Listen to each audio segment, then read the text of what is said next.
Assalamualaikum warahmatullahi wabarakatuh.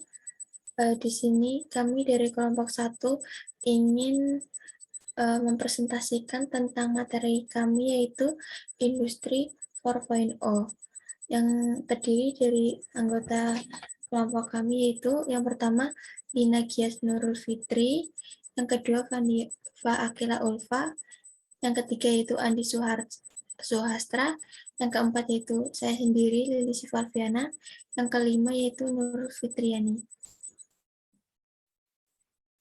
Next.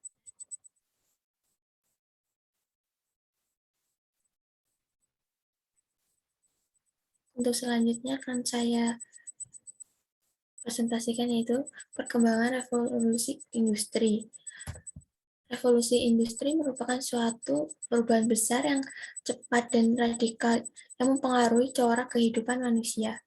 Sejarah mencatat sekitar 1800 sampai 1900 merupakan revolusi industri 1.0.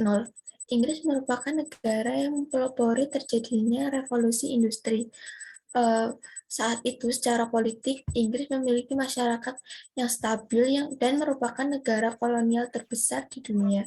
Dengan terjadinya revolusi industri, maka negara-negara koloni Inggris berperan sebagai sumber bahan baku industri dan merupakan wilayah pemasaran barang-barang hasil manufaktur. Yang kedua itu revolusi industri 2.0. Pada periode ini, kemajuan industri sangat cepat di Inggris, Jerman, Amerika, dan Prancis. Selanjutnya, revolusi industri ini menyebar ke bagian Eropa dan Amerika.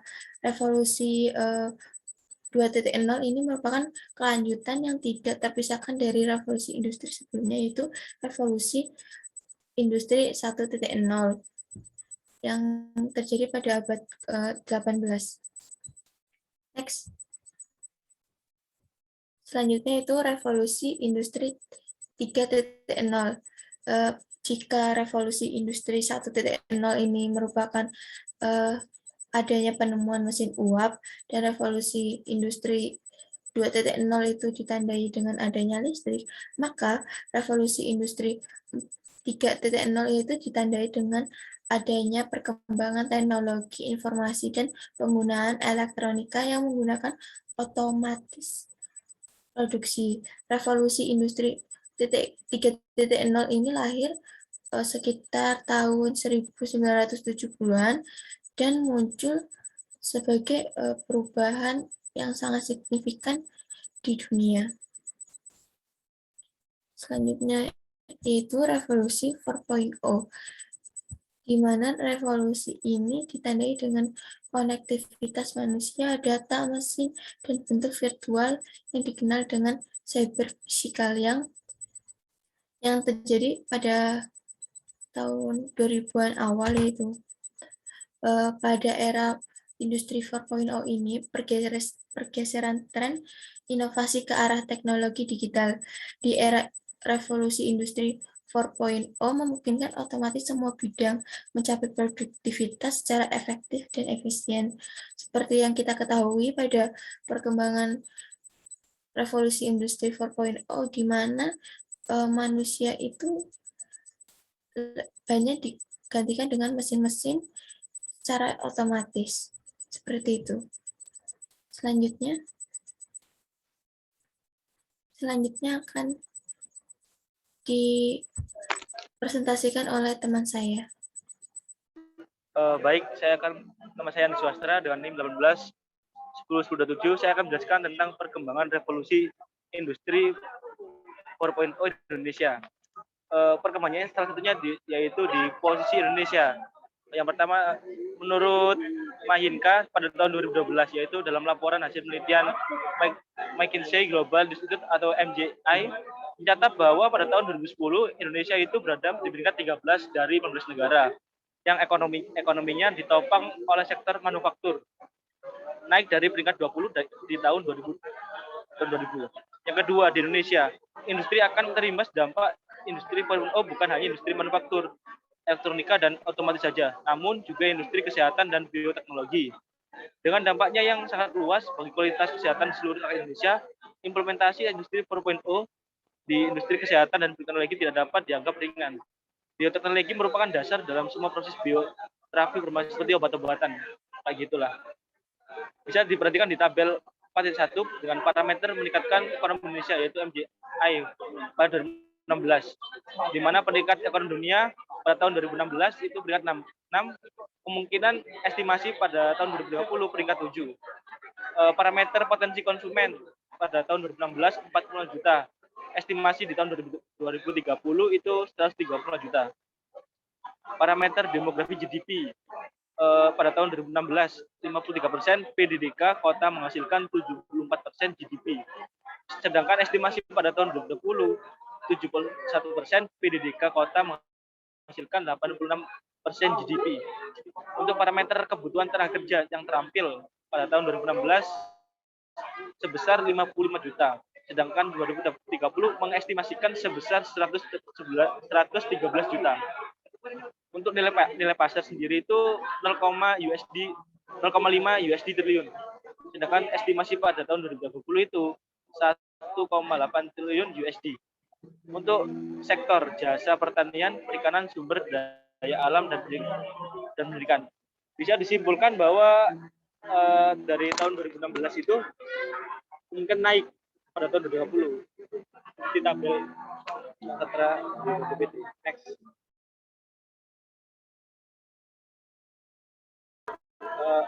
Selanjutnya tentang teknologi digital Indonesia.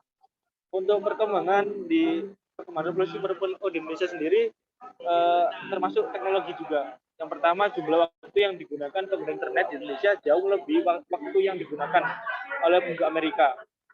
Penggunaan waktu untuk aktivitas di sosial media, internet untuk melakukan belanja produk juga melebihi produk AS menurut DAS pada tahun 2016. Untuk yang kedua, revolusi teknologi digital sendiri didorong oleh 4 teknologi inti yang saat ini juga sedang sangat berkembang, yaitu seperti mobile internet, teknologi cloud, internet of things, serta teknologi big data and advanced analytics. Seperti yang pada gambar 4.2 kondisi penggunaan teknologi digital di Indonesia menurut Kak Girman pada tahun 2012 bisa dilihat bahwa meningkat pada tahun 2014 menuju tahun 2015. Di sektor mobil internet meningkat sebesar 12 miliar. Untuk yang cloud teknologi itu meningkat sebesar 1,5 kali. Untuk yang internet of things itu meningkat sebesar 7 miliar. Sedangkan di big data and advanced analytics meningkat dari 277 pada tahun 2014 menuju tahun 2015 itu meningkat 414. Jadi naik sekitar 60%. Oke, selanjutnya.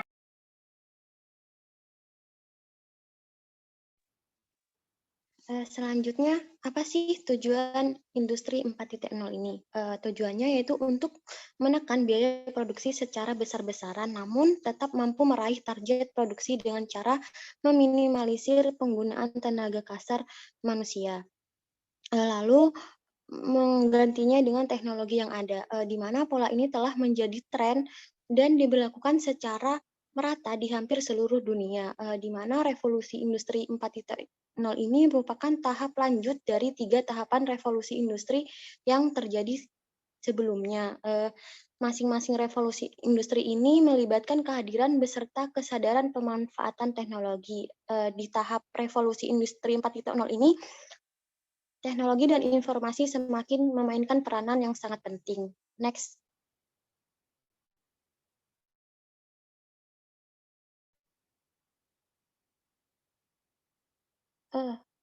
Kemudian kelebihan industri 4.0 ini. Yang pertama, terdapat banyak industri di kota-kota besar. Kemudian yang kedua, semakin berkembangnya bidang pendidikan sehingga masyarakat akan semakin terdidik dengan adanya industri 4.0. Kemudian yang ketiga itu memudahkan hubungan antara orang yang jauh bahkan antar negara. Jadi dengan adanya teknologi ini memudahkan masyarakat berkomunikasi. Kemudian yang keempat itu ada semakin cepatnya persebaran informasi kepada semua masyarakat di berbagai daerah.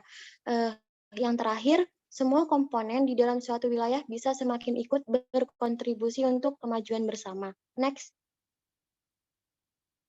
Kemudian ada kekurangan revolusi industri 4.0 ini. Yang pertama, kemungkinan berkurangnya kebutuhan tenaga kerja manusia dalam proses industri. Kemudian biaya kebutuhan hidup semakin besar, dikarenakan kan banyak tuh produk yang adanya industri 4.0 seperti kayak aplikasi Shopee, sehingga kebutuhan manusia itu semakin besar. Kemudian penyalahgunaan teknologi. Kemudian yang keempat itu ada persebaran teknologi yang belum merata, terutama di wilayah-wilayah pedesaan yang terpencil. Kemudian banyak sumber daya alam yang diolah oleh pihak asing. Next. Kemudian dampak revolusi industri 4.0 ini. Di sini tentunya revolusi industri 4.0 ini memiliki dampak di mana lahirnya teknologi digital pada periode ini berdampak pada perubahan kehidupan manusia, seperti halnya kegiatan manusia yang dilakukan dengan sistem otomatisasi, di mana perkembangan teknologi internet yang menjadi penghubung manusia di seluruh dunia juga proses transaksi dan transportasi, seperti yang kita ketahui bahwa di sekitar lingkungan kita seperti munculnya Gojek, Uber, dan Grab. Kemudian selain itu, dampak revolusi industri ini berdampak pada dampak sosial, di mana revolusi industri 4.0 ini merupakan proses perubahan penggunaan tenaga manusia menjadi penggunaan teknologi mesin. Hal ini akan menyebabkan tergusurnya manusia dan tergantinya oleh mesin-mesin. Selain itu juga hal ini berdampak pada sistem pendidikan di Indonesia. Kemudian yang kedua itu ada dampak politik. Dampak politik itu berpengaruh juga, di mana adanya revolusi industri 4.0 ini menyebabkan munculnya gerakan sosialis dan juga munculnya partai politik baru yang memanfaatkan revolusi industri 4.0 ini, misalnya berkampanye dan mempromosikan melalui teknologi yang ada di masa revolusi industri 4.0.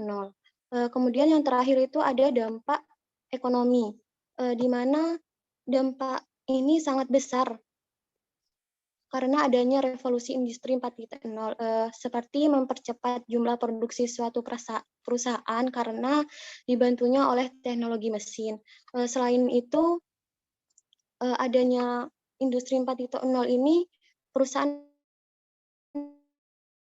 besar memilih untuk melakukan investasi sehingga menambah alat teknologi dari perusahaan mereka.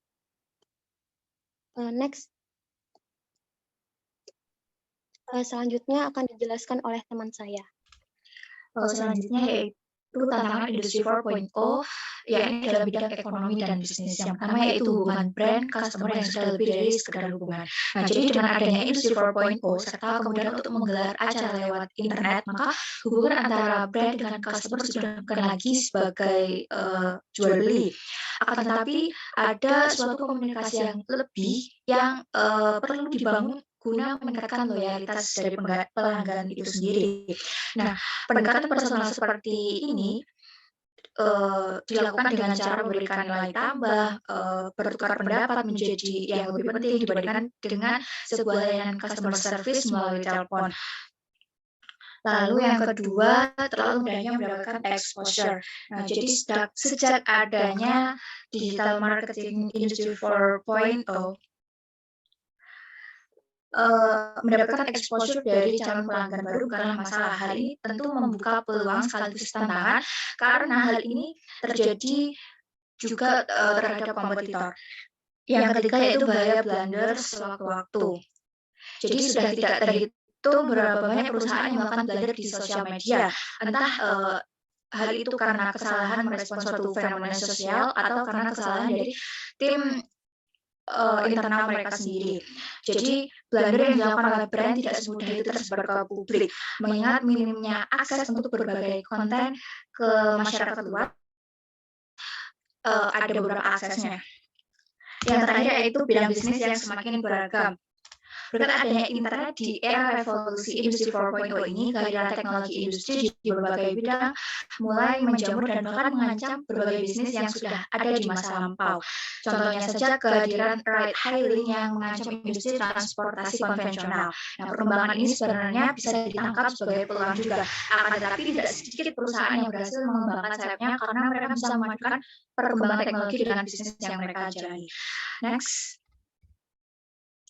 Solusinya yang pertama yaitu harus menjaga hubungan baik dengan customer, yaitu dengan cara sering berinteraksi dengan customer, lalu sering melakukan giveaway dan lain sebagainya. Dan yang kedua yaitu membuat website khusus bisnis. Nah, hal ini bertujuan untuk mempermudah calon pelanggan untuk menemukan bisnis yang berkaitan dengan yang dicari oleh pelanggan itu sendiri.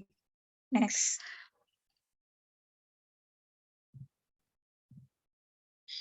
Studi kasus pada revolusi industri 4.0 adalah ekonomi berbasis digital dengan unicorn sangat berpengaruh terhadap industri karena tidak ada aturannya yang menjadi berekspresi semaksimal mungkin. Selain itu, munculnya unicorn tersebut karena adanya kesempatan yang besar di Indonesia. Pengaruh unicorn terhadap revolusi industri 4.0 adalah untuk ekonomi digital. Bermanfaat teknologi informasi dan komunikasi atau internet yang sepenuhnya dalam unicorn ini adalah pencapaian yang baik karena sangat berdampak bagi perekonomian di Indonesia. Indonesia bisa maju dari negara-negara lain dengan hadirnya lebih banyak unicorn. Indonesia tahun ini sedang mengalami pertumbuhan ekonomi paling lambat 5 tahun terakhir, tapi pertumbuhan industri e-commerce justru semakin pesat di tengah perlambatan laju ekonomi tanah air. Industri e-commerce dapat menjadi salah satu tulang punggung perekonomian nasional. Seperti yang kita ketahui, bisnis UMKM menjadi usaha yang paling tahan banting saat krisis ekonomi sekalipun melalui industri e-commerce. Kita berharap dapat dikembangkan dan mendukung perekonomian. Sekian presentasi dari kelompok kami.